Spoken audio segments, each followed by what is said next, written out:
প্রধানমন্ত্রীর সাথে বৈঠক করতে ফের ভারতে আসছেন বাংলাদেশের প্রধানমন্ত্রী শেখ হাসিনা।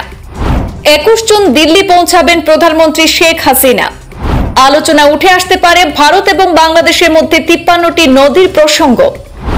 22 জুন প্রধানমন্ত্রী নরেন্দ্র মোদীর সাথে বৈঠক হওয়ার কথা রয়েছে। প্রধানমন্ত্রী নরেন্দ্র মোদী এবং বাংলাদেশের প্রধানমন্ত্রী শেখ হাসিনা দুই দেশের একাধিক বিষয় নিয়ে গুরুত্বপূর্ণ বৈঠক অনুষ্ঠিত হবে আগামী 22 জুন। জাতীয় স্তরের সংবাদ সংস্থা সূত্র মতে এই আলোচনায় উঠে আসতে পারে তিস্তা সহ ভারত এবং বাংলাদেশের মধ্যে 53টি নদীর প্রসঙ্গ। নিরাপত্তা, প্রতিরক্ষা, যোগাযোগ, অভিন্ন নদীগুলির জলবন্টন, স্থল এবং সমুদ্র সীমায় বিরোধ নিরসন, বিদ্যুৎ এবং জ্বালানি খাতে সহযোগিতা ইত্যাদি নানা বিষয়ে আলোচনা হবে দুই নেতার মধ্যে। সীমান্ত বিরোধ মিটলেও সীমান্তে পাচার ও হত্যাকাণ্ড নিয়ে অস্বস্তি যেমন রয়ে গিয়েছে, তেমনি আবার এক যুগ পেরিয়ে গেলেও তিস্তা চুক্তির জট খোলা যায়নি। ভারত এবং বাংলাদেশের মধ্যে গঙ্গা চুক্তি কার্যকালও শেষ হচ্ছে 2026 ডিসেম্বরে। সেটিকে পুনর্নবীকরণের কাজ শুরু করার বিষয়টিও আলোচনায় উঠতে পারে।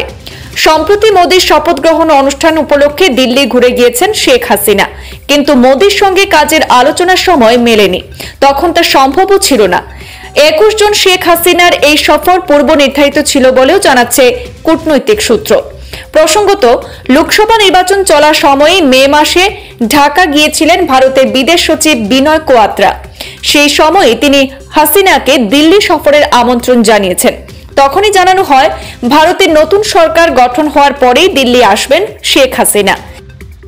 বিনয় কোয়াত্রার কাছ থেকে আমন্ত্রণপত্র পাওয়ার পরে জুনের 21 থেকে 23-এর মধ্যে প্রধানমন্ত্রীর সফর নিয়ে প্রস্তুতিও নিচ্ছিল ঢাকা, কিন্তু জোটসঙ্গীর উপরে ভর করে নরেন্দ্র মোদী তৃতীয়বার ক্ষমতায় আসার পরে টেলিফোনে কথা বলেন বাংলাদেশের প্রধানমন্ত্রীর সঙ্গে।